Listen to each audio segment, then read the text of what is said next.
Hello everyone, welcome to online engineering. इस session में हम लोग बात करने वाले हैं about the solution of questions जो आपको इंजीनियरिंग मैकेनिक्स के मॉक टेस्ट में देखने को मिले थे। चलिए यहाँ पर बिना ज्यादा देरी करे एक एक क्वेश्चन का सॉल्यूशन देखते हैं और आई होप आप सभी ने यहाँ पर सभी क्वेश्चंस को प्रॉपर्ली अटेम्प्ट किया होगा अलोंग विद द टाइमर। क्योंकि देखिए टाइमर का अगर आप लोग यूज नहीं कर रहे तो ऑब्वियस सी बात है आपके दिमाग पर वो प्रेशर जनरेट नहीं होगा जिस प्रेशर की आपको आदत डालनी है ताकि आप अपनी एग्जाम में अच्छा परफॉर्म कर पाए। तो आई होप शायद आप इस बात की इंपॉर्टेंस को समझते हो और अगर समझते हो तो सभी टेस्ट को लाइव में ही अटेंड कर रहे होंगे। अगर कुछ क्वेश्चंस नहीं बने हैं तो उनका सॉल्यूशन ऑब्वियस सी बात है मैं इस वीडियो सेशन में आपको प्रोवाइड कर रहा हूं। तो चलिए सबसे पहले मूव करते हैं टुवर्ड्स अवर फर्स्ट क्वेश्चन जो इस पर्टिकुलर टेस्ट में पूछा गया था। क्वेश्चन बहुत ही सिंपल था, बहुत ज्यादा सिंपल मैं बोल सकता हूं बट बहुत सारे स्टूडेंट्स को इसमें कंफ्यूजन भी हुआ होगा। देखिए क्वेश्चन में बोलता क्या है that what will be the distance x from center C at which resultant normal reaction should act to avoid the tipping effect caused by the applied force। फिर आगे बोलता है कि भैया यहाँ पर फ्रिक्शन एक्ट कर रहा है, फ्रिक्शन का कोएफिशिएंट दिया गया है म्यू, वेट दिया गया है डब्ल्यू। अब देखिए बहुत सारे स्टूडेंट्स यहाँ पर कंफ्यूज क्यों होते हैं, उनको लगता है कि यार फ्रिक्शन भी तो एक्शन में आएगा क्योंकि कोएफिशिएंट ऑफ फ्रिक्शन दिया गया है। भाई मुझे एक बात बताओ, यहाँ पर अगर फ्रिक्शन एक्शन में आया भी तो क्या होगा? सर अगर फ्रिक्शन एक्शन में आया भी तो फ्रिक्शन की डायरेक्शन क्या होगी? तो फ्रिक्शन एक्ट करता है to resist the relative motion, मतलब फ्रिक्शन एक्ट करेगा इस डायरेक्शन में, रिवर्स डायरेक्शन में। यस और नो? और ऑब्वियस सी बात है इसकी लाइन ऑफ एक्शन जो है वो तो इस वाले पॉइंट के अलोंग ही है। अच्छा ये पॉइंट यहाँ पर अलग से क्यों मैंने मेंशन करा?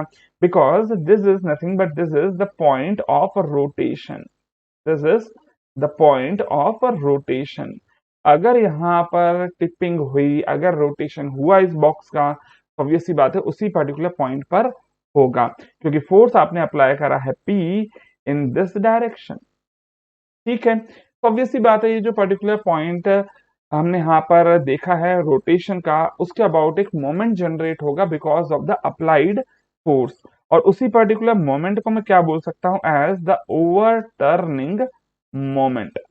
So what is the overturning moment generated? That is nothing but that is again force into lever arm. Force कितना लगाया गया है? That is P.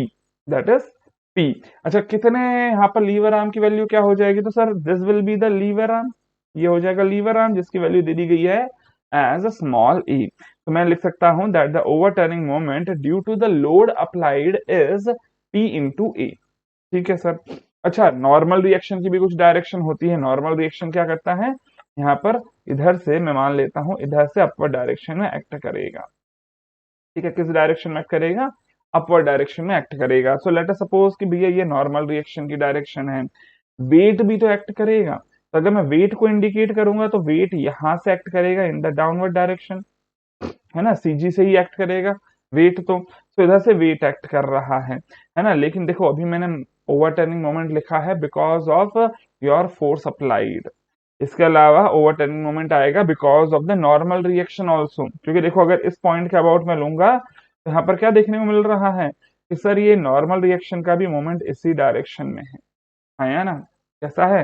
क्लॉकवाइज है। तो नॉर्मल रिएक्शन की वजह से यहाँ पर अगेन मोमेंट आएगा, कितना डिस्टेंस होगा? Sir this will be the lever arm. ठीक है ना, और ये डिस्टेंस कितना हो जाएगा? This distance will be equal to be a minus x.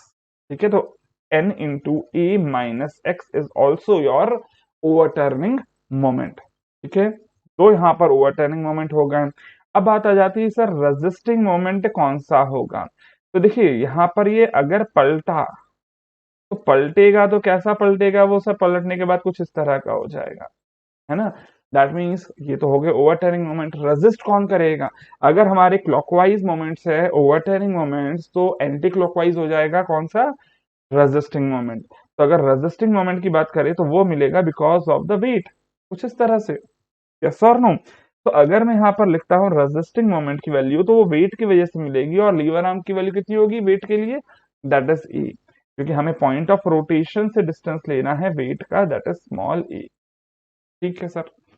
दोनों अगर मैं इक्वेट कर देता हूं तो मुझे यहाँ पर लिमिटिंग कंडीशन मिल जाती है। तो मैं क्या लिख सकता हूं, that limiting condition is nothing but that is that overturning moment should be equal to be the your resisting moment, क्योंकि लिमिटिंग कंडीशन ही निकालनी है, मैक्सिमम वैल्यू निकालनी है ना। तो मैं क्या लिख सकता हूँ लिमिटिंग कंडीशन में, that W into A is the resisting moment should be equals to be the P into A plus N into A minus X। ठीक है। अच्छा, एक और बात आपको पता है that the summation of forces in Y direction zero होगा। इसका मतलब मैं क्या बोल सकता हूँ, दैट नॉर्मल रिएक्शन की वैल्यू किसके बराबर होगी, W के बराबर होगी। आया ना। ठीक है, तो इधर मैं पुट कर देता हूं that W into a should be equal to be the P into a plus W into A minus x. ठीक है ना। इसको थोड़ा सा यहाँ पर चलिए सॉल्व करते हैं। तो क्या लिख देते हैं, W into A minus of A plus X is equal to be P into A. ठीक है, ए और ए तो कैंसिल आउट हो जाएगा, क्या बचेगा, W into x is equal to be P A. हमें पूछा था एक्स की वैल्यू, क्या फॉर्मूला बन गया, पी ए अपॉन डब्ल्यू। यहाँ पर हमारे पास इक्वेशन बन जाती है for the value of X. अब P A upon W exactly कौन से ऑप्शन में दिख रहा है, that is given in your option number A. ठीक है, तो इजीली इस क्वेश्चन को यहाँ पर आई होप आप सभी ने भी सॉल्व किया होगा। हाँ, टाइम मुझे ज्यादा लगा because I am explaining you everything, but अगर आप खुद यहाँ पर सॉल्व करने जाते तो शायद आप 1 मिनट के अंदर इस क्वेश्चन को सॉल्व कर लेते। ठीक है ना, 1 मिनट से भी कम टाइम लगता है इस क्वेश्चन को सॉल्व करने में।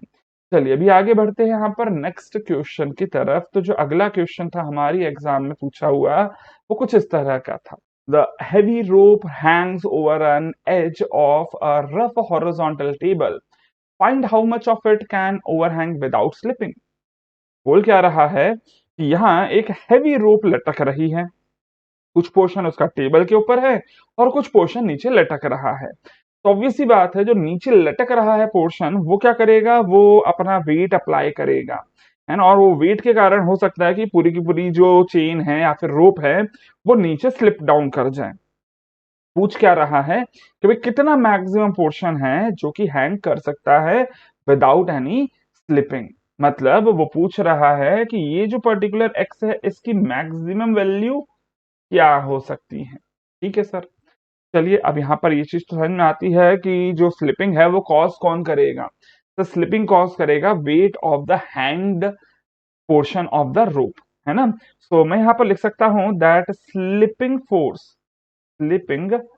फोर्स किसकी वजह से होगा, because of the weight of the hanged portion, है ना। मैं मान लेता हूं that W is nothing but that is the weight per unit length. Weight is W is the weight per unit length of the rope. ठीक है, तो अभी यहाँ पर अगर मैं आपको हैंग्ड पोर्शन का वेट पूछूंगा तो कितना आ जाएगा, that will be equals to be W into x. है ना, बड़ी आसानी से आप स्लिपिंग फोर्स यहाँ पर कैलकुलेट कर सकते हो। अब सवाल ये आता है सर इसको रेजिस्ट कौन करेगा, तो सर रेजिस्ट करेगा इस पोर्शन पे, इस सरफेस पर एक्ट करने वाला जो भी फ्रिक्शन है वो। ठीक है सर, तो मुझे यहाँ पर ये पता है that resisting force is nothing but that is equals to be the that will be equals to be the frictional force. और फ्रिक्शनल फोर्स कितना होता है, म्यू इंटू एन, है ना, म्यू इंटू एन, है ना। अगर मैं नॉर्मल रिएक्शन की बात कर लेता हूं यहाँ पर, तो इस पोर्शन का जो भी वेट होगा उसी के बराबर नॉर्मल रिएक्शन हो जाएगी। इस पोर्शन का वेट कितना होगा, तो भैया that will be nothing but that will be equals to be small w, that is the weight per unit length into length. और लेंथ कितनी है यहाँ पर अभी, l माइनस एक्स पोर्शन यहाँ पर लेंथ का बच गया है। तो अगर मैं लिमिटिंग केस बात कर रहा हूँ अगेन, क्योंकि यहाँ पर मेरे को क्या बोल रहा है कि भैया कितना यहाँ पर हैंग कर सकता है मैक्सिमम पोर्शन, है ना। तो लिमिटिंग कंडीशन की मैं बात कर लूंगा तो फॉर इक्विलिब्रियम में क्या बोल सकता हूँ, W इंटू एक्स की value mu into W into L minus x के बराबर होना चाहिए, है ना। क्या कर दे सर, हमें एक्स की वैल्यू मैक्सिमम एक्स की वैल्यू चाहिए, तो एक्स के सारे टर्म्स को एक तरफ ले लो और बाकी सारे टर्म्स को दूसरी तरफ ले लोगे, है ना। तो यहां से देखो सबसे पहली बात तो W और W कैंसल आउट हो जाता है, क्या बचता है, x is equal to be mu into L minus x. ठीक है ना, अगेन मैं यहां से क्या लिख सकता हूं, x is equal to be mu into L minus mu into x. तो x की वैल्यू में आगे 1 प्लस म्यू लिख देता हूँ और इस तरफ लिख देता हूँ mu into L. Cross multiply कर दीजिए, क्रॉस मल्टीप्लाई करके क्या मिल जाएगा, x equals to be mu into L upon 1 plus mu. तो बड़ी आसानी से ये वाला एक्सप्रेशन देखने को मिल जाता है। और ये अगेन एक्सप्रेशन कहाँ देखने को मिल रहा है, इन योर ऑप्शन नंबर ए। कौन से ऑप्शन में दिख रहा है ये, that is given in your option number ए। तो बड़ी आसानी से इस क्वेश्चन को भी आप लोग यहाँ पर सॉल्व कर सकते थे, ठीक है ना। चलिए अभी आगे बढ़ते हैं इसी तरह से अगले क्वेश्चन की तरफ। तो जो नेक्स्ट क्वेश्चन है हमारे पास क्या बोलता है, that a mass of 5 kg extends spring vertically by 15 centimetre. क्या बोल रहा है कि 5 kg का मास हमारी स्प्रिंग को एक्सटेंड कर लेता है बाय 15 सेंटीमीटर। ठीक है भाई। आगे बोलता है कि भाई सेम स्प्रिंग अगर 2 kg के मास को यहाँ पर सपोर्ट करती है तो उसका फ्रीक्वेंसी ऑफ ऑसिलेशन क्या होगा when it is displaced vertically from its equilibrium position. ठीक है, तो अब देखिए यहाँ पर आप लोगों को ऑलरेडी पता होना चाहिए दैट नेचुरल फ्रीक्वेंसी का फॉर्मूला क्या होता है ना। नेचुरल फ्रीक्वेंसी का फॉर्मूला क्या होता है, देखिए फॉर्मूला आप लोग याद रखते हो ओमेगा का, है ना। कई बार आप टाइम पीरियड का भी फॉर्मूला याद रखते हो। यहाँ पर जो फिलहाल पूछा गया है वो फ्रीक्वेंसी का पूछा गया है। Frequency is nothing but that is small F, है ना। तो अगर मैं यहाँ पर ही बात कर रहा हूँ स्मॉल एफ की, तो स्मॉल एफ होता किसके बराबर है, तो that is nothing but that is equal to be omega by 2 pi के बराबर होता है। इसी को मैं लिख सकता हूँ as equal to be 1 by 2 pi into under root of g by deflection. ठीक है, जी बाय डिफ्लेक्शन। अब लेकिन देखिए यहाँ पर ये जो पर्टिकुलर फॉर्मूला है इसमें अभी आपको ये पता है कि डिफ्लेक्शन 5 kg के लिए कितना था फिलहाल, लेकिन अभी जो मास लगाया गया दैट इज 2 kg का मास है। तो मैं यहाँ पर से क्या बोल सकता हूँ, that deflection for 2 kg mass will be nothing but that will be equals to be, और देखिए 5 kg के लिए कितना हुआ, दैट इज 15 सेंटीमीटर। तो 2 kg के लिए कितना होगा, उसके लिए क्या करूंगा 15 बाय 5 इंटू 2 kg, है ना। तो इसी को सॉल्व कर लेंगे तो ये आ जाएगा इक्वल टू बी 6 mm। ठीक है, अब ये ऐसा लीनियरली मैंने क्यों लिख दिया, बहुत सारे स्टूडेंट्स के यहाँ पे भी डाउट आएगा। तो ये देखो force is equal to be क्या होता है, E into x for the spring, आया ना। तो ऑब्वियस सी बात है अगर यहाँ पर फोर्स बढ़ाओगे तो जो डिफ्लेक्शन है वो भी लीनियरली बढ़ता है। ये बेसिक कंसेप्ट यहाँ पर पता होना चाहिए। तो वेरिएशन कैसा है, एक्स की पावर 1 है, लीनियर वेरिएशन है। ठीक है, तो चलिए हमें यहाँ पर डिफ्लेक्शन की वैल्यू मिल गई। ये डिफ्लेक्शन की वैल्यू इधर पुट करने की जरूरत पड़ेगी, तो मैं पुट कर सकता हूँ 1 by 2 pi into under root of G की वैल्यू 9.81, डेल की वैल्यू हमारे पास है यहाँ पर, देखिए ये ध्यान रखना ये मीटर पर सेकंड स्क्वायर में है। तो जो डिनोमिनेटर पुट करोगे वो डिनोमिनेटर भी किस में आएगा, आपका मीटर में आएगा। तो that is equal to be 0.006 metre. ये एमएम को आपको मीटर में जरूर कन्वर्ट करना होगा। इसी को सॉल्व कर लीजिएगा, सॉल्व करके आपको डायरेक्टली आंसर मिल जाएगा। तो कोई बहुत भारी भरकम क्वेश्चन नहीं है, मेरे हिसाब से 1 नंबर का क्वेश्चन था। तो मल्टीपल स्टेप्स इसमें नहीं है ना। लेकिन हाँ मल्टीपल स्टेप्स वाले क्वेश्चंस भी आपको पूछे जा सकते हैं। चलिए अभी यहाँ पर इसी को सॉल्व करके आंसर जो आता है वो बता देता हूँ, that will come up to be equal to be 2.04 hertz. तो आंसर क्या आ जाएगा, that is given in your option number B. ठीक है, तो चलिए अभी आगे बढ़ते हैं अगले क्वेश्चन की तरफ। तो जो नेक्स्ट क्वेश्चन है हमारे पास बोलता है that a man of weight W equals to be 712 newton holds one end of a rope that passes over a pulley vertically above his head and two other head of which is attached to a weight of Q equals to be 534 Newton. देखिए obvious सी बात है इतना लंबा sentence पढ़ के अधिकतर students यहाँ पर सेंटेंस पढ़ के ही कंफ्यूज हो जाते हैं। हमें यहाँ पर सेंटेंस को समझना उसको तोड़ना है सबसे पहले समझने के लिए कुछ छोटे छोटे पार्ट्स में। सबसे पहले क्या बोल रहा है, man of weight W equals to be 712 kilo newton. तो तोड़ना है, ध्यान से देखिएगा, तोड़ना है पूरे बड़े सेंटेंस को। W is equals to be 712 newton दे दिया, ये है मैन का wait.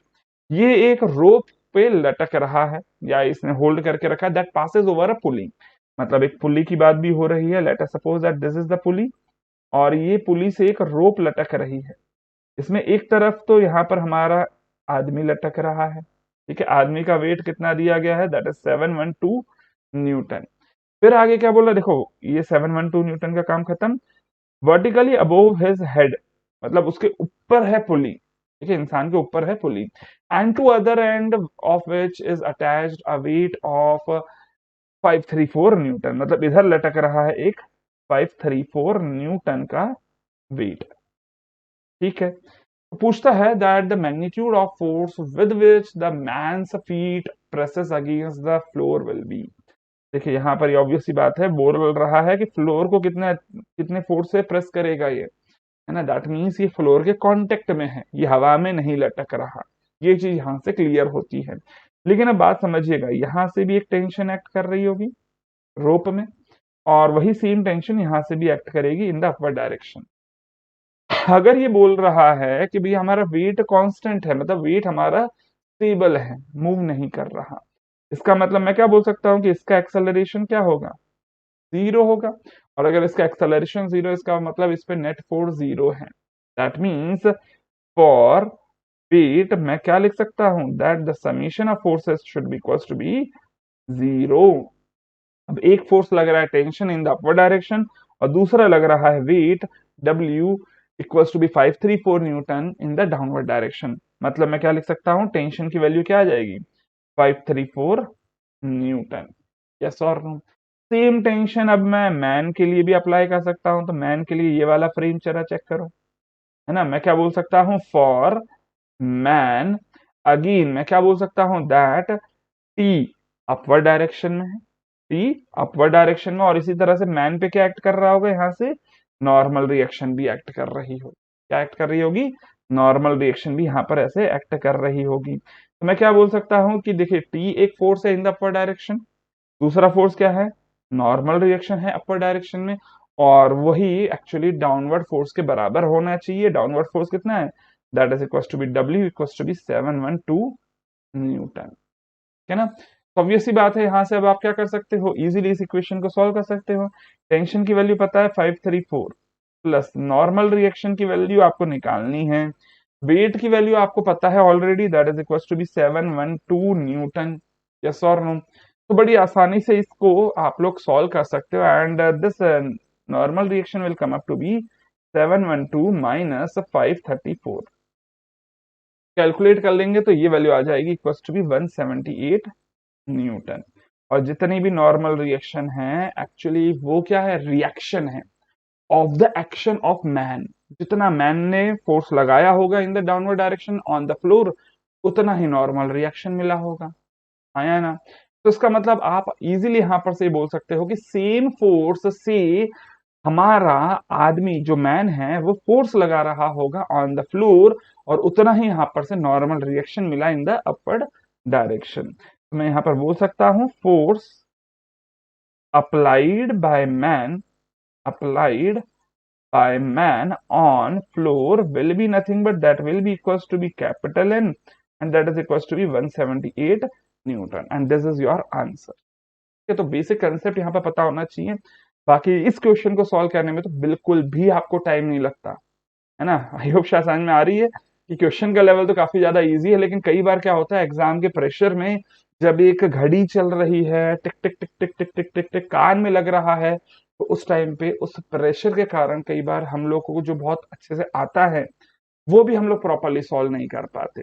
And that is actually the objective of this particular mock test. भैया आप एक टाइमर के साथ क्वेश्चंस को सॉल्व करना सीखे, एक कंपटीशन के साथ साथ यहाँ पर क्वेश्चंस को सॉल्व करना सीखें। ठीक है, तो उसी के लिए यहाँ पर ये मॉक टेस्ट है। तो इसका जो बेसिक एम है उसको यहाँ पर खत्म ना करना।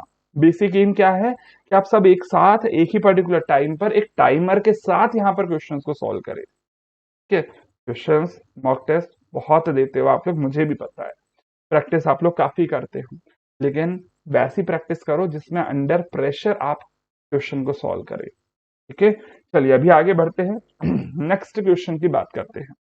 अगला क्वेश्चन जो है बोलता है that the centre of gravity of a right circular cone of diameter d and height h is given by h by a from the base. ठीक है भाई, पूछता है the value of a is, centre of gravity of cone पूछ रहा है। Actually ये question तो मेरे हिसाब से ओरली ही आप लोग कर देते अगर आपको रिजल्ट याद है। CG का वैल्यू पूछ रहा है। तो अगर मैं यहाँ पर कोन की बात कर लेता हूं, ये है कोन अपना, ठीक है, दिस इज द कोन। ठीक है, कोन का यहाँ पर अगर मैं बात करता हूँ, रेडियस इज कैपिटल आर। ठीक है, CG यहाँ कहीं होगा। कितने डिस्टेंस पर है CG? तो let us suppose that this CG is at a distance of y बार। ठीक है ना, ये y बार की वैल्यू ही इसने दे दी गई है एज h बाय a। पूछ रहा है a की वैल्यू क्या होगी। ठीक है, h is nothing but that is the height of the cone. ठीक है, तो हाइट ऑफ द कोन को मैं यहाँ पर लिख देता हूँ एज स्मॉल h। ठीक है, अच्छा, डायमीटर और d दे दिया गया था, तो मैंने यहाँ पर r लिखा है, वो रेडियस है। ठीक है, मैं यहाँ पर डायमीटर ही लिख देता हूँ as equal to be small d। ठीक है, चलिए ये बातें तो यहाँ पर क्लियरली समझ में आती है। अच्छा, रेडियस को मैं यहाँ पर लिख देता हूँ एज कैपिटल आर। ठीक है सर, CG की लोकेशन वैसे तो आपको याद होनी चाहिए फॉर कोन, बट फिर भी डेरिवेशन कैसे किया जाता है मैं आपको ये समझा देता हूँ। देखिए, अगर मैं यहाँ पर आपको पूछता है सेंट्रोइड का फॉर्मूला बता दो, तो सेंट्रोइड कैलकुलेट किया जाता है फॉर द लेमिना, जिसकी थिकनेस नहीं होती, जिसका वॉल्यूम नहीं होता, है ना। सिर्फ अगर एरिया एरिया है, थिन शीट है जिसकी थिकनेस नेग्लिजिबल है, उसको लेमिना बोला जाता है। और लेमिना के लिए कैलकुलेट होता है सेंट्रोइड, जो कि आप लोगों ने अधिकतर ने सॉल्व किया होगा। कैसे? तो एक्स बार इक्वल्स टू भी आप क्या लिखते हो as a1x1 plus a2x2 plus a3x3 divided by a1 plus a2 plus a3, है ना। But this is for the centroid. Centroid क्या होता है? That is the centre of area. लेकिन अगर मैं यहाँ पर बात कर रहा हूँ सेंटर ऑफ ग्रेविटी की, तो ऑब्वियस सी बात है एरिया की जगह आपको यूज करना चाहिए वेट का, है ना। तो अगर मैं यहाँ पर मान लीजिए y बार निकालना है, तो मैं क्या लिखूंगा? W1 into y1 plus W2 into y2 plus W3 into y3 divided by W1 plus W2 plus W3। कुछ इस तरह से लिखना चाहिए। पर सर इस तरह से तो तब लिखना चाहिए जब आपने कुछ पोर्शन में डिवाइड कर दिया हो, है ना। लेकिन यहाँ पर तो ऑब्वियस सी बात है, कोन में मैं कोई भी यहाँ पर डिवीजन करूंगा तो कुछ नंबर ऑफ जो फिगर्स होंगे या एलिमेंट्स होंगे वो डेफिनेट नहीं हो पाएंगे। इसलिए मैं क्या करता हूँ? इंटीग्रेशन करता हूँ। इसी को मैं क्या लिख सकता हूँ? As integration of W into Y divided by integration of W of that particular element. W मतलब weight of that particular element. अब यहां पर सवाल आता है कि देखिए, अगर डेंसिटी की वैल्यू कांस्टेंट हो, ऑब्वियस सी बात है वेट क्या होता है? Density into volume. मतलब सेम फॉर्मूले को y बार को मैं क्या लिख सकता हूँ? In terms of volume also, है ना। तो मैं क्या लिख दूंगा? y into dv। dv is nothing but that is the volume of the small element जो मैं चूज करूंगा यहाँ पर। अब divided by integration of dv, that is the total volume. ठीक है सर, तो यहाँ से y बार की वैल्यू निकालनी है। ये तो हो गया बेसिक कंसेप्ट CG का। अब चलिए यहाँ पर कैलकुलेशन करना हम लोग करेंगे शुरू for this particular case that is cone. तो भाई कोन के लिए अगर मेरे को कैलकुलेशंस करनी है, तो सबसे पहले मुझे ये पता होना चाहिए कि क्रॉस मल्टीप्लाई करने पर ये लेफ्ट हैंड साइड में जो आ रहा है that is the total volume, और कोन का टोटल वॉल्यूम कितना होता है ये आपको पता होना चाहिए। Should be equals to be और integration of y into dv। ठीक है सर, तो एक एलिमेंट ले लिया जाए अब, है ना। मैं यहाँ पर मान लेता हूँ एक एलिमेंट इधर, late us suppose that this is the element. ये एक छोटा सा एलिमेंट ले लिया अपन ने। अब ये जो छोटा सा एलिमेंट है इसकी थिकनेस में मान लेता हूँ as equals to be dy। ठीक है, इस छोटे से एलिमेंट का जो यहाँ पर रेडियस है दैट इज स्मॉल r। अच्छा, यहाँ तक का जो हमारा हाइट है इसको मैं ले लेता हूँ एज इक्वल्स टू बी और h डैश। ठीक है, तो क्या देखने को मिल रहा है कि सर यहाँ एक एक इस तरह का ट्रायंगल बन रहा है। ये एक ट्रायंगल बना है ना। और एक ट्रायंगल और बनता है बड़ा वाला, जो कि पूरे कोन में बन रहा है ना। दोनों ट्रायंगल्स कैसे है? सिमिलर है। तो मैं क्या लिख सकता हूं सर? सबसे पहले छोटे वाले ट्रायंगल की बात करें, h dash is the height and r is small r is the radius. बड़े वाले ट्रायंगल की बात कर ले तो h is the height and capital R is the radius. ठीक है, समझ में आ रही बात? तो यहां पर अब सवाल आता है कि सर y कहां से लिया जाए। सर y ले रहा हूं मैं फ्रॉम द बॉटम, क्योंकि मैंने y बार भी बॉटम से लिया था।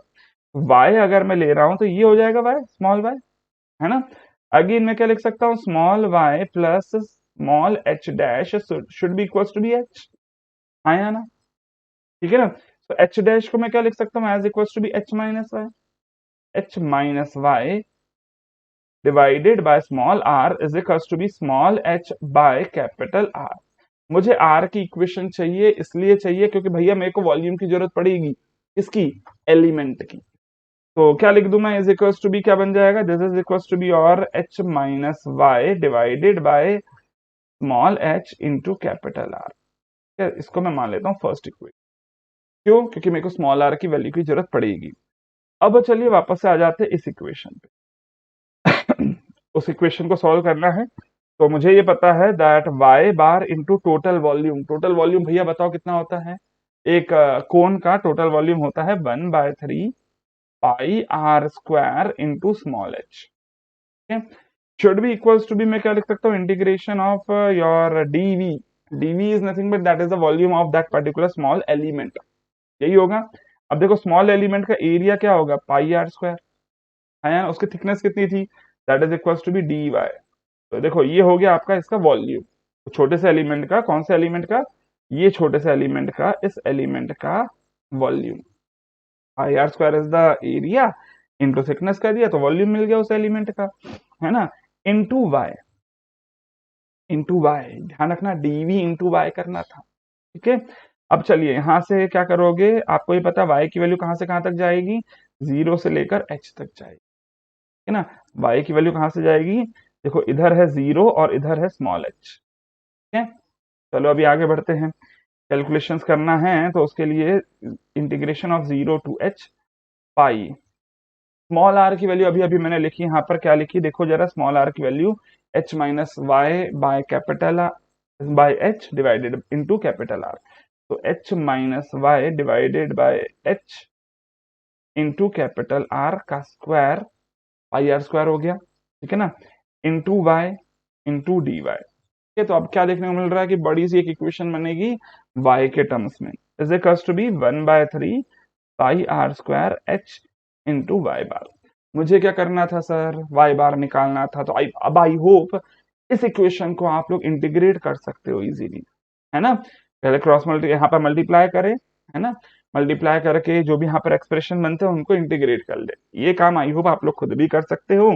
फाइनली जो एक्सप्रेशन आ जाता है वो आ जाएगा y bar equals to be h/4। इसी को कंपेयर करोगे तो h/a से कंपेयर करोगे तो क्या देखने को मिलेगा कि a की वैल्यू क्या आ जाएगी, 4 आ जाएगी, ठीक है। So this is the answer for this question. हाँ मैंने पूरा का पूरा डेरिवेशन नहीं करके दिया है, लेकिन लास्ट जो यहाँ पर एक्सप्रेशन लिखा है ये, आई होप इस एक्सप्रेशन को अब आप लोग इजीली खुद से सॉल्व कर पाओगे, ठीक है। सिर्फ एक ही अननोन है, सिर्फ एक ही वेरिएबल है राइट हैंड साइड में, दैट इज स्मॉल वाई, ठीक है। बाकी कैपिटल आर को आप बाहर निकाल सकते हो, small H is also the constant. तो चलिए ये वाला क्वेश्चन भी सॉल्व होता है, ए की वैल्यू पूछी गई थी, दैट इज 4 हो जाएगा। आगे बढ़ते हैं, चलिए अभी नेक्स्ट क्वेश्चन की तरफ। तो अगला क्वेश्चन यहाँ पर पूछा गया है that if the length of the cantilever beam is halved then natural frequency of the mass m at the end of this cantilever beam is increased by a factor of।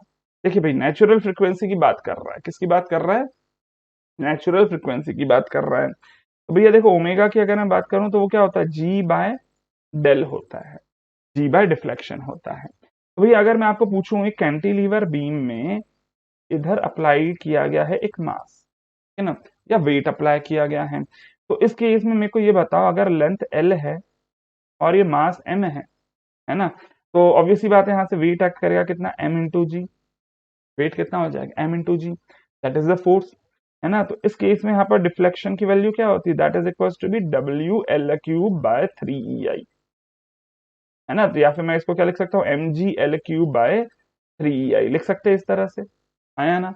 इधर put कर देते हैं तो initially यहाँ पर हमें क्या देखने को मिल रहा है, फ्रिक्वेंसी की value G upon M G L cube by 3 हो जाएगा, ठीक है। अब क्या बोल रहा है कि नहीं सर आपने तो क्या कर दिया यहाँ पर, लेंथ को आधा कर दिया, क्या बोल रहा है, that your length is halved, length is halved, ठीक है। तो अगर लेंथ हाफ हो गई तो अब यहाँ पर आप क्या बोल सकते हो, final frequency will be equal to be under root of G, अब जो डेल की वैल्यू है वो क्या होगी, नया वाला del, that is equal to be M G into, देखो मास तो चेंज नहीं हुआ, लेंथ जरूर चेंज हो गई। ठीक है, कुछ इस तरह से लिखा जा सकता है, लिख दे इधर। तो that is M G L cube divided by 8 into 3 EI। ठीक है ना, तो this is equal to be under root of 8 times of omega nought. Yes और नो। तो साफ साफ यहां पर से क्या दिख रहा है कि ओमेगा की वैल्यू आपकी अंडर रूट ऑफ 8 टाइम्स बढ़ गई है। कितने टाइम्स बढ़ गई है, अंडर रूट ऑफ 8 टाइम्स बढ़ गई है, which is given in your option number D. ठीक है, तो ये आपका सिंगल डिग्री ऑफ फ्रीडम वाला अनडैम्ड फ्री वाइब्रेशन पे बेस्ड क्वेश्चन है। ठीक है, और इस पे बेस्ड क्वेश्चन ही हमारी एग्जाम में, गेट की एग्जाम में लेटेस्ट ईयर्स में सबसे ज्यादा पूछे जा रहे हैं। चलिए खैर, अभी फिलहाल और आगे बढ़ते हैं अगले क्वेश्चन की तरफ। अगला क्वेश्चन जो है मेरे पास बोलता है दैट, यहाँ दो बातें पूछी जा रही इस क्वेश्चन में। क्या पूछा रहा है, that a body is vibrating with a simple harmonic motion of amplitude 100 mm and frequency of 2 vibrations पर सेकेंड। तो भैया जो जो दिया है पहले वो निकाल लेते हैं। What is the amplitude, that is small R, कितना है, that is equal to be 100 mm, है ना। और क्या बोल रहा है कि सर फ्रीक्वेंसी की वैल्यू 2 वाइब्रेशंस पर सेकेंड है, तो this is an, that is 2 vibrations पर सेकेंड। ठीक है, 2 रिवॉल्यूशंस पर सेकेंड बोल दो या फिर 2 वाइब्रेशंस पर सेकेंड बोल दो। ठीक है, फिर आगे क्या बोल रहा है कि भैया आप मैक्सिमम वेलोसिटी बता दो और एक्सेलरेशन बता दो। ठीक है भाई, तो एक बात बताओ, मैक्सिमम वेलोसिटी होती कितनी है, मैक्सिमम वेलोसिटी का फॉर्मूला क्या है आपके पास, सर मैक्सिमम वेलोसिटी की वैल्यू होती है equal to be omega into R. कितनी वैल्यू होती है, ओमेगा इंटू आर। क्या ओमेगा पता है, नहीं पता, तो पहले ओमेगा की वैल्यू बता दो। ओमेगा की वैल्यू क्या हो जाएगी, sir omega is nothing but that is 2 pi N, है ना। तो 2 पाई एन, एन की वैल्यू बताओ जरा कितनी है, दैट इज 2 पर सेकेंड। तो इसकी वैल्यू मैं क्या लिख सकता हूँ, as 4 pi radians per second. तो this is omega, this is omega. अच्छा, ओमेगा की वैल्यू लिख देता हूँ 4 पाई इंटू स्मॉल आर की वैल्यू लिख देता हूँ 100 mm। ठीक है, क्लियर है। तो यहां से आपको मिल गई वैल्यू किसकी, मैक्सिमम वेलोसिटी की। बोलो हाँ या ना। अच्छा, इसको ये भी ध्यान रखना, मीटर पर सेकंड में चाहिए था, तो इसको आपको कन्वर्ट कर लेना चाहिए था मीटर में डायरेक्टली। तो that is equal to be 0.1 metre. तो दैट इज 0.4 पाई। 0.4 पाई की वैल्यू कितनी आ जाएगी, that is equal to be 1.257 metre per second. तो देखो पहला आंसर तो मिल ही गया। ठीक है ना, अब रही बात दूसरे आंसर की, दैट इज मैक्सिमम एक्सेलरेशन। इसकी वैल्यू क्या होती है, माइनस ओमेगा स्क्वायर आर। तो that is minus of 4 pi square into small R, that is equal to be point, small R की वैल्यू कितनी, 0.1 मीटर में। ठीक है ना, तो अगेन इसको भी कैलकुलेट करोगे कितना आ जाएगा, that is 16 pi square into 0.1, तो दैट इज 1.6 पाई स्क्वायर। ठीक है ना, इसको इजीली आप लोग कैलकुलेट कर सकते हो, पाई की वैल्यू पुट कर दीजिएगा। ठीक है, आंसर क्या आ जाता है, that is equal to be और 15.79 मीटर पर सेकेंड स्क्वायर।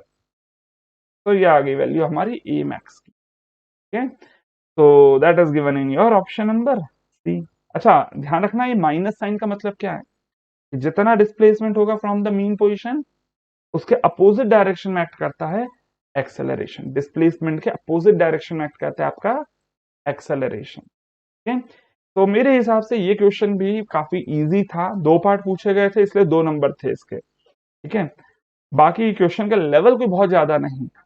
हाँ, अगला क्वेश्चन देखते हैं, चलिए यहाँ पर सीजी पे बेस्ड एक अगला क्वेश्चन दिख रहा है। यहाँ पर क्या बोलता है नेक्स्ट क्वेश्चन, कि भैया what will be the Y coordinate of the centroid of the shaded area obtained by removing a semicircle of diameter a from a quadrant of a circle of radius a equals to be 10 mm। भैया सबसे पहले यहाँ पर ये बताओ भाई, मुझे निकालना है y बार। फॉर्मूला क्या होता है, a1y1 minus a2y2 divided by a1 minus a2। Sir ये माइनस साइन कब लेना होता है, जब भी कोई कटआउट हो किसी पर्टिकुलर फिगर में से, तो उस कटआउट को सब्ट्रैक्ट कर देना चाहिए फ्रॉम द होल फिगर। ठीक है, तो अभी फिलहाल होल फिगर में ले लेता हूं एक क्वाड्रेंट, और उसमें से सब्ट्रैक्ट कर लूंगा ये छोटा सेमी सर्कल। ठीक है सर, तो अभी यहाँ पर ये बताओ सर, इसका सीजी कहाँ होगा? 4r/3 पाई पर होगा, है ना? कहाँ होगा? 4r/3 पाई। तो इसको मैं y2 लिख देता हूँ। इसका सीजी यहाँ कहीं होगा, इसको मैं लिख देता हूँ एज y1। ठीक है, तो क्वाड्रेंट को मैं फर्स्ट फिगर मान लेता हूँ। फर्स्ट फिगर क्वाड्रेंट का एरिया बोलो जरा क्या आ जाएगा? पाई रेडियस स्क्वायर बाय 4। ठीक है ना? तो रेडियस की वैल्यू क्या है? a by 4। ठीक है, in the same way y1 की वैल्यू क्या होगी? मतलब क्वाड्रेंट के अगर मैं यहाँ पर बात कर रहा हूँ, सेंट्रोइड की वैल्यू कहाँ होगी? तो that is at again 4r/3 pi. Radius की वैल्यू a है। ठीक है ना? इन द सेम वे अगर मैं बात कर रहा हूँ a2 मतलब सेकंड सेमी सर्कल के एरिया की, तो सेमी सर्कल का एरिया क्या होगा? πr² by 2। बट रेडियस की वैल्यू क्या है? a/2। ठीक है ना? बाय 2 क्यों? सर्कल का आधा। ठीक है, so this will be equals to be πa²/8। In the same way y2 की वैल्यू की बात करूंगा तो वो कहाँ आएगा? 4r/3 पाई। ठीक है, तो 4/3 पाई। बट अब रेडियस कितना है? a/2। तो this will be equals to be 2a/3 pi. ठीक है, तो ये हो गया y2 की वैल्यू। पुट कर लो फॉर्मूले में। y bar is equals to be क्या आ जाएगा? a1 is equals to be πa²/4 into y1 की वैल्यू है 4a/3 pi minus πa²/8 into 2a/3 pi divided by πa²/4 minus πa²/8। πa²/8। ठीक है, तो अब इसको आप लोग इजीली यहाँ पर आई होप आप सॉल्व कर सकते हो। देखो क्या कैंसल आउट हो जाएगा, तो यहाँ से जो भी पाई पाई है वो सब कैंसल आउट हो जाएंगे, न्यूमरेटर वाले पाई। तो क्या बचेगा? देखो यहाँ से लिख सकते हैं आप as a³ divided by 12 pi minus again क्या लिख सकते हो? a³ बाय 12 पाई। ठीक है, देखो यहाँ से क्या बचेगा सर? इधर से 2a लिखा है, ये 4 से 4 इंटू 3 हो जाएगा 12। ठीक है, एंड इधर होना चाहिए था 4 इंटू 3 12, तो नीचे आ रहा है लेकिन ऊपर होगा 4। ठीक है, divided by 12 pi divided bye क्या बचेगा? πa²/8। कैलकुलेशन कर लीजिएगा बाकी का, है ना? कैलकुलेट करके ये वैल्यू आ जाएगी इक्वल टू बी 0.636a। ठीक है, ए की वैल्यू आपको ऑलरेडी पता है, that is equal to be 10 mm, ये दिया हुआ क्वेश्चन में। तो ये आ जाएगा आपका equal to be 6.36 mm। So this is your answer for this particular question। ठीक है, 6.36 mm।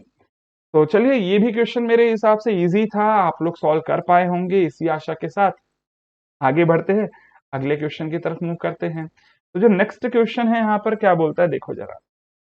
अगला क्वेश्चन है, बोलता है that R rectangular rigid plate is rotating clockwise. कैसे रोटेट कर रहा है ये? क्लॉकवाइज रोटेट कर रही है about hinge at point B. Hinge कहाँ है? बी पॉइंट पर है। बी पॉइंट कहाँ है सर? ये रहा बी पॉइंट, इधर हिंज है। ठीक है, हिंज है अपना पॉइंट बी पर। फिर आगे बोल रहा है with the constant angular speed of omega equals to be 5 radians per second. Omega की वैल्यू दे दी गई है। फिर आगे बोलता है what will be the velocity at point C. अभी बात को समझिएगा कि जो भी एंगुलर वेलोसिटी है, जो भी यहाँ पर वेलोसिटी होगी किसी भी पर्टिकुलर पॉइंट की, वो वेलोसिटी होती है इन द टेंजेंशियल डायरेक्शन। ठीक है ना? तो अगर मैं मान लीजिए इस पॉइंट पे बात कर रहा हूँ, सी पॉइंट पे, तो सी पॉइंट पे टेंजेंशियल डायरेक्शन कौन सी हो जाएगी? तो सर सी पॉइंट पे टेंजेंशियल डायरेक्शन होगी इस डायरेक्शन में, है ना? अच्छा, इन द सेम वे अगर मान लीजिए आपको ये पूछता है कि नहीं भैया ये बताओ डी पॉइंट पे टेंजेंशियल डायरेक्शन क्या होगी, तो पहले आप बी और डी को ज्वाइन कर लो और फिर इसका परपेंडिकुलर यहां से प्लॉट कर दो। तो this will be the tangential direction. ठीक है, ए पर टेंजेंशियल डायरेक्शन इस डायरेक्शन में होगी। ठीक है, समझ में आ रही है बात? ठीक है सर, चलिए समझ में आ गई। अब सवाल ये आता है सर, हमें पूछा कहाँ है? हमें पूछा गया है पॉइंट सी पर। हमें कहाँ पूछा गया है? पॉइंट सी पर। अच्छा, वेलोसिटी की वैल्यू होती कितनी है? तो भैया वेलोसिटी की वैल्यू हम सबको पता है, that is equal to be omega into R होता है ना? फॉर फॉर पॉइंट सी मैं क्या लिख सकता हूं? आर की वैल्यू, डिस्टेंस कितना है? That is equal to be 3 metre. R is equal to be B C, that is equal to be 3 metre. तो वेलोसिटी ऑफ सी की वैल्यू क्या आ जाएगी, that is equal to be, और omega की value कितनी है 5 इनटू रेडियस की वैल्यू है 3, तो this is equal to be 15 metre per second, but ये किस डायरेक्शन में होगी, इन द हॉरिजॉन्टल डायरेक्शन। अच्छा, हॉरिजॉन्टल डायरेक्शन में ही जो वेलोसिटी होती है उसको क्या बोलते हो, आई कंपोनेंट, है ना। वर्टिकल कंपोनेंट तो है ही नहीं इसका, तो इसको मैं क्या लिख सकता हूँ 15 आई कैप। ठीक है, तो वेलोसिटी एट सी की वैल्यू क्या आ जाएगी 15 आई cap metre per second. That is given in your option number D. ठीक है, बट देखो ये तो क्वेश्चन इजी हो गया, ये क्वेश्चन इजी हो गया। पूछना चाहे तो इसी में थोड़ा सा और बढ़ाकर क्या बोल सकता है कि भैया सी पॉइंट के अलावा आप क्या बता दो, डी पॉइंट पे भी बता दो। ठीक है ना, तो डी पॉइंट पे अगर वेलोसिटी निकालोगे तो क्या आ जाएगा यहाँ पर, ये बताओ डिस्टेंस क्या हो जाएगा, that will be equal to be R omega into R. ठीक है, अब जो डिस्टेंस होगा वो क्या होगा, बी डी। डी पॉइंट का डिस्टेंस कितना है, पॉइंट बी से बी डी है।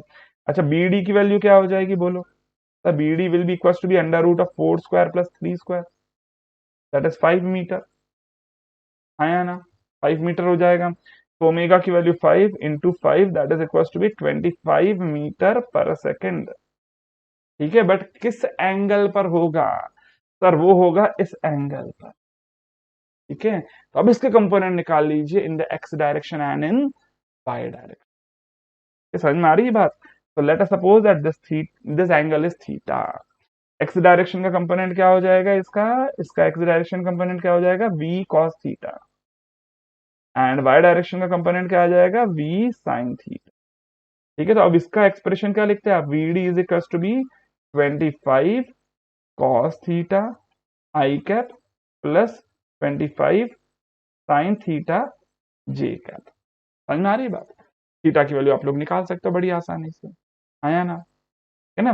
थीटा की वैल्यू निकालनी है तो क्या लिख दूं, tan theta is equal to be perpendicular upon base, perpendicular here is nothing but that is 3 और बेस कितना है 4। तो थीटा की वैल्यू भी मैंने लिख कर दे दी है, बाकी एक्सप्रेशन भी लिख कर दे दिया, but that is for point D. पूछा गया क्वेश्चन में तो पॉइंट सी था, वो और भी ज्यादा आसान है। तो आंसर हो चुका है अपना ऑप्शन नंबर डी। ठीक है, तो चलिए खैर अभी आगे बढ़ते हैं अगले क्वेश्चन की तरफ, है ना। मुझे लगता है ये वाले क्वेश्चंस आप लोगों ने खुद बहुत आसानी से सॉल्व कर लिए होंगे। कितने स्टूडेंट सच में कर पाए, कमेंट करके बताना चाहो तो बिल्कुल बताओ, है ना।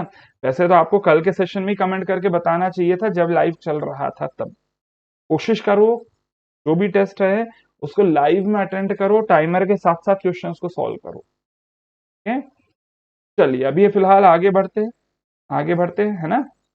आगे बढ़ते तो अगला क्वेश्चन क्या बोल रहा है यहाँ पर, नेक्स्ट क्वेश्चन बोलता है कि भाई a ball of weight W resting upon a smooth plane is attached at its center to two strings which pass over smooth pulleys and carry loads P and Q.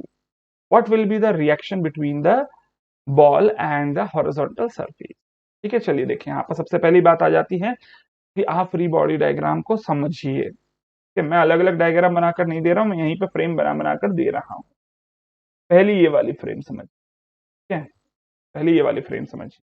अब इधर से क्या दिख रहा है कि P पर एक्ट करेगा अपवर्ड डायरेक्शन में एक टेंशन, ठीक है, और इसी पे एक्ट कर रहा होगा डाउनवर्ड डायरेक्शन में उसका वेट, है ना। बोल सकता हूं अगेन मैं क्या लिख सकता हूं, T is equals to be किसके बराबर आ जाएगा, वेट के बराबर आ जाएगा। तो मैं लिख सकता हूं T is equals to be P। ठीक है, अच्छा सर दो अलग अलग यहाँ पर स्ट्रिंग्स है तो इस टेंशन को मैं लिख देता हूँ T1, तो T1 लिख देते हैं, T1 is equals to be T हो गया। अब रही बात आ जाती है सर इस तरफ, अब इस तरफ देख लेते हैं। सर इस पोर्शन में भी अगेन एक टेंशन होगी, है ना, ये tension, late us suppose that this is T2। Sir again यहां से मैं क्या लिख सकता हूँ, T2 की वैल्यू किसके बराबर हो जाएगी, लोड Q के बराबर हो जाएगी। वर्टिकल डायरेक्शन में जो भी फोर्सेस है वो इक्विलिब्रियम में होने चाहिए, ठीक है ना। अब देखो सेम टेंशन इधर से इधर ट्रांसमिट होगी और एक्ट करेगी T2 इस डायरेक्शन, और T1 एक्ट करेगा इस डायरेक्शन। ठीक है, T1 T2 दोनों पता अपने को, पता है। अच्छा सर T1 T2 पता है अपने को, और हमें ये पता है कि जो हमारा सिलेंडर है या फिर बॉल है वो इक्विलिब्रियम में है, मतलब लैमीज थ्योरम अप्लाई की जा सकती है। तो मैं क्या लिख सकता हूं, by Lami's theorem. By Lami's theorem. अच्छा सर, कहाँ अप्लाई करना है लैमीज थ्योरम को, जरा वो भी बता दो। तो भैया देखो, लैमीज थ्योरम को मैं इधर अप्लाई करूंगा, ये पॉइंट सी पर, ठीक है।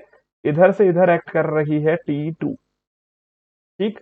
इधर से इधर इस डायरेक्शन में एक्ट कर रहा है T1, और इस डायरेक्शन में एक्ट कर रहा है W, ठीक है। एंगल्स निकाल लेते हैं लगे हाथ। देखो ये एंगल आपको ऑलरेडी पता है, दिस इज 90 डिग्री, ठीक है ना।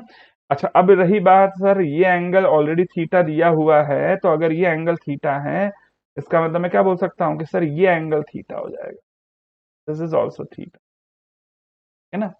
सर अगर ये एंगल थीटा है तो टोटल ये एंगल कितना हो जाएगा, 90 प्लस थीटा, ठीक है। और ये एंगल क्या हो जाएगा, this is equal to be 180 minus theta, ठीक है। तो अगेन मैं क्या लिख सकता हूं, that by Lami's theorem your force T1, T1 के अपोजिट कौन सा एंगल दिख रहा है सर, T1 के अपोजिट कौन सा एंगल दिख रहा है, देखो ये है T1, T1 के अपोजिट ये वाला एंगल कितना है, 180 minus theta. T1 divided by sine 180 minus theta is equals to be T2 divided by sine, opposite में कौन सा एंगल दिख रहा है, 90 डिग्री दिख रहा है ये एंगल, 90 डिग्री। और क्या दिख रहा है सर, तीसरा यहाँ पर फोर्स यहाँ पर दिख रहा है हमें W, ठीक है, W दिख रहा है ना। एंड W की वैल्यू ऑब्वियसली बात है सर, एक रिएक्शन भी तो एक्ट करेगी यहाँ पर, है ना। तो W अकेला नहीं होगा, एक रिएक्शन भी एक्ट कर रही होगी। Late us suppose that this is the reaction, that is R। Net मैं मान लेता हूं यहाँ पर net force in the vertical direction W minus R हो जाता है, तो इसको मैं डायरेक्ट W माइनस R ही लिख देता हूँ, ठीक है। क्योंकि वर्टिकल डायरेक्शन में दो फोर्सेस है, एक तो W और एक R रिएक्शन, तो मैंने W माइनस R ही लिख दिया है नेट। अब बोलो जल्दी साइन, कितना एंगल सर, इसके अपोजिट एंगल दिख रहा है ये, कितना है, theta plus 90 degree, sine 90 plus theta, समझ में आ रही बात, ठीक है। अच्छा, कुछ पोर्शन यहाँ पर आई होप शायद आप लोग कंफ्यूज हो जाओ, इसलिए थोड़ा सा पोर्शन मिटा देता हूँ, यहाँ इधर लिख देता हूँ थोड़ा ऊपर, ठीक है। समझ में आ रही बात, आ गई होगी शायद। अब क्या करोगे सर, अभी मेरे को देखो कुछ कुछ यहाँ पर कोई भी पर्टिकुलर यहाँ पर साइन थीटा वगैरह कुछ नहीं दिया है, क्या नहीं दिया है, साइन थीटा की वैल्यू नहीं दी गई है ना। लेकिन अगेन यहाँ से जरा बात को समझना, इस इक्वेशन को सॉल्व करते, इसको T1 divided by sine 180 minus theta is equals to be T2 upon sine 90 degree, क्या होता है साइन 90 डिग्री इज 1, है ना। तो क्या देखने को मिल रहा है, that sine theta is equals to be क्या दिख जाता है, that is T1 by T2। Sine theta की वैल्यू मिल गई हम लोगों को T1 बाय T2। अब T1 की वैल्यू क्या है, दैट इज P, T2 की वैल्यू क्या है, Q है। साइन थीटा की वैल्यू इजीली मुझे यहाँ से मिल जाती है। अब ये वैल्यू उठाकर पुट कर देना है इधर, ठीक है ना। तो किस किस को यहाँ पर कंसीडर कर ले, तो भैया आप चाहो तो कोई भी पर्टिकुलर दो यहाँ पर एक्सप्रेशन को कंसीडर कर लो अब, ठीक है। क्या आ जाएगा, अब जरा चेक कर लेते हैं इसको सॉल्व करके, ठीक है। आगे बढ़ा ले, इधर जगह है या फिर ऊपर लिख देता हूँ, चलो ऊपर लिख देता हूँ, ठीक है। क्या लिख दे सर, T1 की वैल्यू लिख देता हूँ as P divided by sine theta is equals to be T2, that is Q divided by 1 is equals to be W minus R divided by sin 90 plus, तो अगेन sin 90 प्लस थीटा को मैं लिख देता हूँ as equals to be cos theta, लिख देता हूँ cos theta, तो दिस इज cos थीटा, ठीक है। अब मेरे को अगर यहाँ पर मैं लिखना चाहूँ W माइनस आर को, तो W माइनस आर को मैं क्या लिख सकता हूँ, as P upon cos theta in P into cos theta upon sine theta, लिख सकते हैं सर। अब रही बात सर बच्चा क्या सर, अब बच्चा यहाँ पर साइन थीटा और कॉस थीटा की वैल्यूज पुट कर देना। भैया साइन थीटा कॉस थीटा की वैल्यूज पता है, लेकिन साइन थीटा की वैल्यू तो पता है, कॉस थीटा की वैल्यू क्या हो जाएगी, under root of 1 minus P square by Q square. क्यों, क्योंकि कॉस थीटा क्या होता है, under root of 1 minus sine square theta, है ना। तो चलो यहाँ पर आप चाहो तो पुट कर लीजिए, क्या आ जाएगा, W minus R is equals to be P into cos theta को मैं क्या लिख दूं, under root of Q square minus P square divided by Q square, तो डिवाइडेड बाय क्यू आ जाएगा नीचे, एंड पी क्या, सॉरी साइन थीटा क्या होता है, that is equal to be P by Q. ठीक है, तो अगेन क्या मिल जाएगा, W minus R is equal to be और P into under root of Q square minus P square. ठीक है ना, ये समझ में आ रही बात। अच्छा, पी और पी भी कैंसल आउट हो जाएगा, क्यू और क्यू भी कैंसल आउट हो जाएगा, दोनों दोनों यहां से कैंसल आउट हो रहे हैं। कहाँ दिख रहा है कैंसल होता हुआ, देखो ये रहा पी, ये रहा पी, दिख रहे हैं दोनों।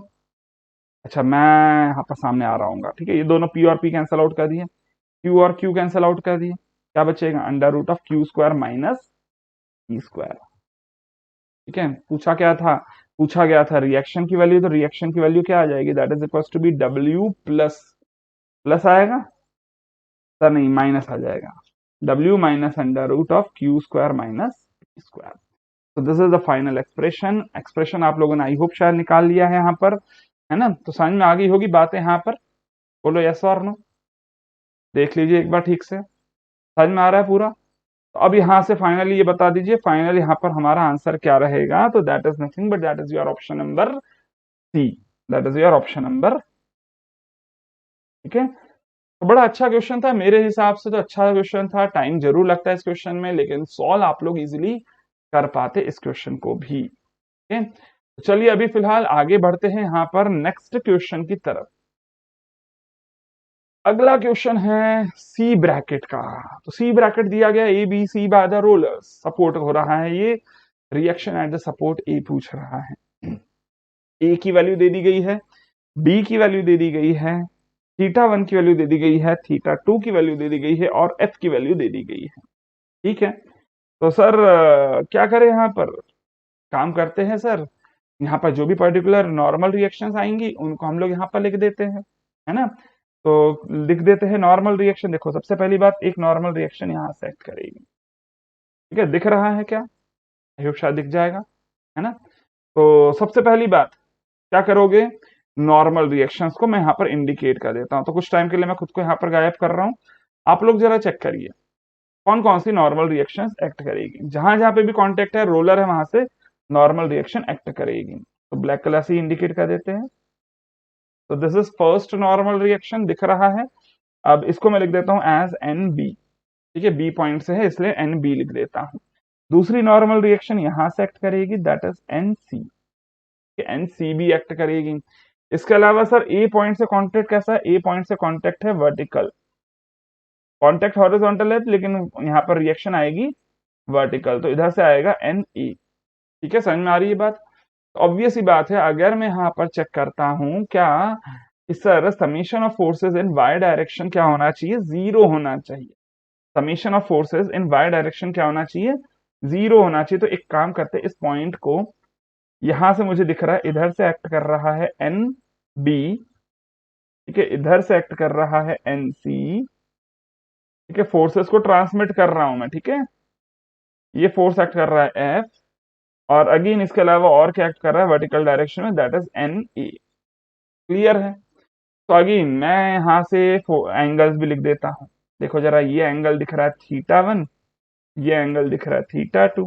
ठीक है, इक्विलिब्रियम की बातें हैं, इसका मतलब summation of forces in Y direction zero होना चाहिए और summation of forces in X direction भी जीरो होना चाहिए। ठीक है ना, समझ में आ रही बात। मतलब ये क्वेश्चन जितना भी भारी भरकम दिख रहा हो, डायग्राम देखकर लग रहा था कि बहुत भारी है, तो है नहीं। हमेशा ध्यान रखना, नॉर्मल रिएक्शन एक्ट करता है perpendicular to the contact area, जो भी कॉन्टेक्ट एरिया होगा उसके परपेंडिकुलर। जैसे ए पर दिख रहा था कॉन्टेक्ट कैसा है, हॉरिजॉन्टल, रिएक्शन एक्ट करेगी वर्टिकल। इधर दिख रहा है कॉन्टेक्ट एरिया ऐसा है तो इसके परपेंडिकुलर। समझ में आ रही बात। चलिए अभी आगे करते हैं। Summation of forces in Y direction zero होना चाहिए, पहली बात तो ये क्लियर है हम लोगों को। मैं क्या लिख सकता हूं, एन बी का कॉस थीटा वन अपर डायरेक्शन में एक्ट करेगा, और अपर डायरेक्शन में क्या एक्ट करेगा, एनसी का कॉस थीटा टू, ये भी अपर डायरेक्शन में एक्ट करेगा।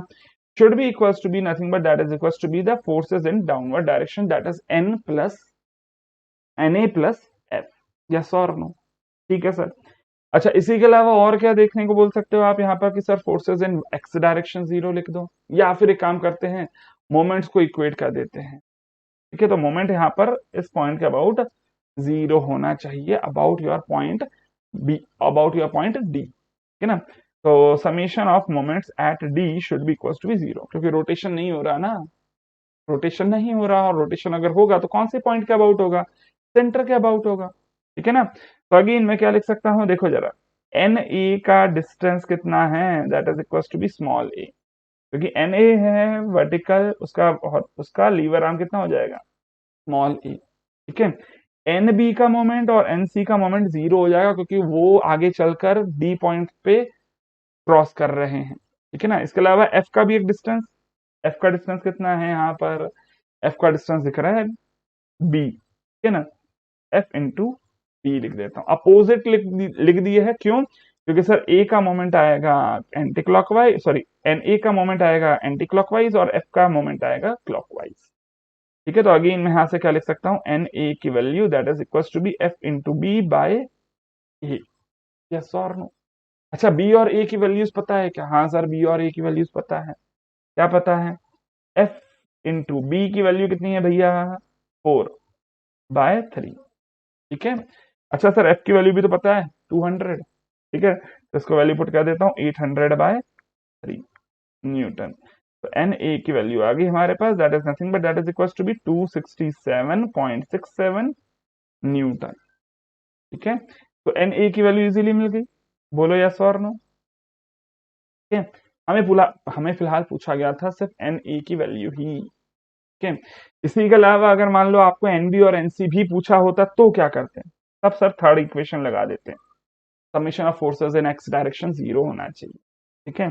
तो क्या दिखेगा, एन बी का साइन थीटा, ठीक है, इसका कंपोनेंट, ऑब्वियस सी बात है एक्स डायरेक्शन इस डायरेक्शन में आएगा, एनसी का कंपोनेंट जो आएगा वो इस डायरेक्शन में आएगा, तो उसको नेगेटिव ले लेता हूं,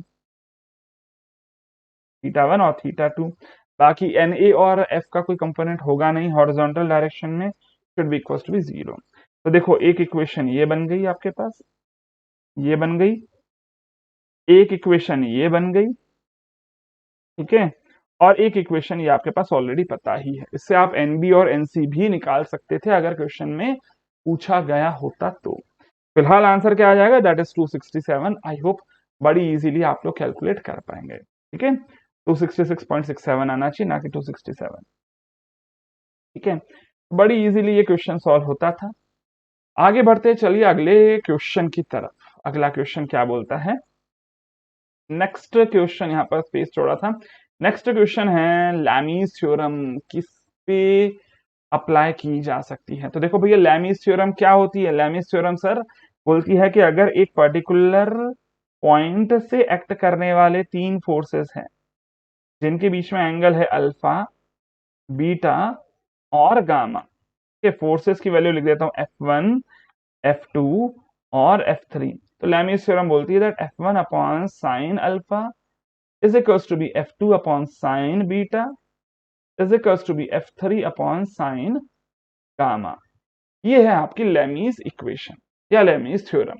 और ये लैमीज थ्योरम किसके लिए एप्लीकेबल है, सबसे पहली बात ऐसे पर्टिकुलर फोर्सेस जो कि एक ही पर्टिकुलर पॉइंट से एक्ट कर रहे हैं, that are known as concurrent forces. दूसरी बात, सभी एंगल्स एक ही प्लेन में, मतलब को प्लानर फोर्सेस होने चाहिए। तो देखो क्वेश्चन में यहाँ पर लिखा हुआ दिख रहा है को planar concurrent force system B.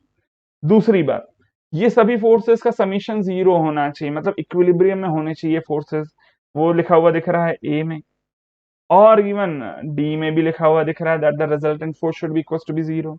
इसका मतलब आप ये बोल सकते हो कि यहाँ पर ए बी और डी ये तीनों सही होंगे, ठीक है।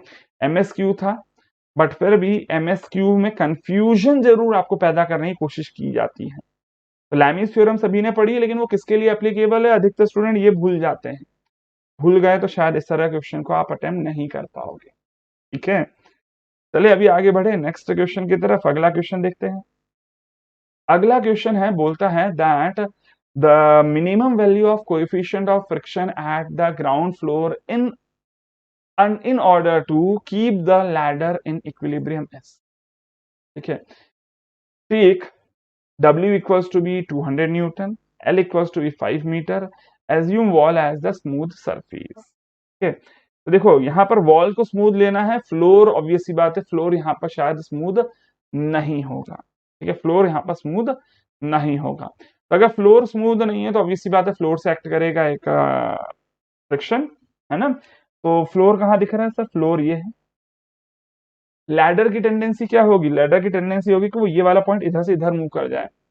टेंडेंसी के अपोजिट एक्ट करता है आपका फ्रिक्शन, मतलब फ्रिक्शन कहाँ एक्ट करेगा, तब फ्रिक्शन एक्ट करेगा इस डायरेक्शन, ठीक है, फ्रिक्शन एक्ट करेगा इन दिस डायरेक्शन। तो this is your frictional force, ठीक है सर। अच्छा सर, कुछ यहाँ पर नॉर्मल रिएक्शन भी तो आएगी, let us suppose that is N A, ठीक है, इधर से भी तो नॉर्मल रिएक्शन आएगी। चलो मान लिया सर फ्रिक्शन नहीं है लेकिन नॉर्मल रिएक्शन तो बिल्कुल आएगी, दैट इज एन बी, ठीक है। और क्या होगा यहाँ पर इसके अलावा सर, वेट एक्ट कर रहा होगा सी जी से, तो let us suppose that that is weight is W, ठीक है, वैसे वेट दिया है 200 न्यूटन का। तो अगेन चलिए क्या करें अब सर, करना कुछ नहीं है सर, इक्विलिब्रियम के लिए इक्वेशंस लिखो। सबसे पहले summation of forces in X direction zero करता हूं, क्या आ जाएगा, एक्स डायरेक्शन में जैसे ही फोर्सेस जीरो करूंगा तो एन बी दिख रहा है एक्स डायरेक्शन हॉरिजॉन्टल में, और क्या दिख रहा है सर, फ्रिक्शनल फोर्स दिख रहा है, ठीक है। फ्रिक्शनल फोर्स की वैल्यू क्या होगी, म्यू इंटू एन ए के बराबर, ठीक है। फिर आगे क्या कर लूं sir, summation of forces in Y direction भी जीरो पुट कर देता हूं, है ना। क्या दिख रहा है सर, एन ए एक्ट कर रहा है इन द अपवर्ड डायरेक्शन, और क्या एक्ट कर रहा है सर, डब्ल्यू एक्ट कर रहा है इन द डाउनवर्ड डायरेक्शन, है ना, और डब्ल्यू ई एक्ट कर रहा है in the downward direction, so should be equals to be zero, आया ना। तो इसका मतलब मैं क्या लिख सकता हूं कि एन ए की वैल्यू हो गई 200 is equals to be W is equals to be 200 newton, ठीक है ना। ये वैल्यू चाहो तो इधर उठाकर पुट कर दीजिएगा, so that is equals to be mu into 200, mu into 200, ठीक है, एन बी मिल गया, एन ए मिल गया, ठीक है। अब आगे जरा यहाँ पर चला चेक करते हैं, मुझे पूछा क्या है, लेंथ की वैल्यू पूछी, तो डब्ल्यू का भी इफेक्ट ले लेना है ना। तो मैं क्या बोल सकता हूँ, summation of moments should be equals to be zero at point A. क्या कर ले सर, एन बी का डिस्टेंस बताओ जरा, एन बी का डिस्टेंस कितना है, 4 meter is the lever arm, तो एन बी इंटू 4, ठीक है। डब्ल्यू का कोई डिस्टेंस, हाँ सर डब्ल्यू का ये डिस्टेंस हो जाएगा 3 का आधा, दैट इज 3/2, कितना कैसा होगा इसका मोमेंट, अपोजिट होगा, एन बी का जो भी मोमेंट होगा उसका अपोजिट होगा, तो डब्ल्यू इंटू 3/2, ठीक है। और इसके अलावा किसका मोमेंट आएगा सर, ना ही एन ए का आएगा और ना ही फ्रिक्शनल का आएगा, क्यों, क्योंकि वो दोनों के दोनों ए पॉइंट से पास कर रहे हैं, तो should be equal to be zero. तो इसी इक्वेशन को अब यहाँ पर सॉल्व कर लेते हैं, क्या आ जाएगा, N B is equal to be W into 3/8, आया ना। अच्छा डब्ल्यू की वैल्यू पता है क्या, हाँ सर डब्ल्यू की वैल्यू पता है। अच्छा एनबी की वैल्यू पता है क्या, हाँ सर एनबी की वैल्यू क्या है, म्यू इंटू 200, तो is equal to be mu into 200 भी लिखा जा सकता है, डब्ल्यू की वैल्यू 200 लिख देते हैं, तो म्यू की वैल्यू क्या आ जाएगी, that is equal to be 3/8, 3/8 is nothing but that is 0.375,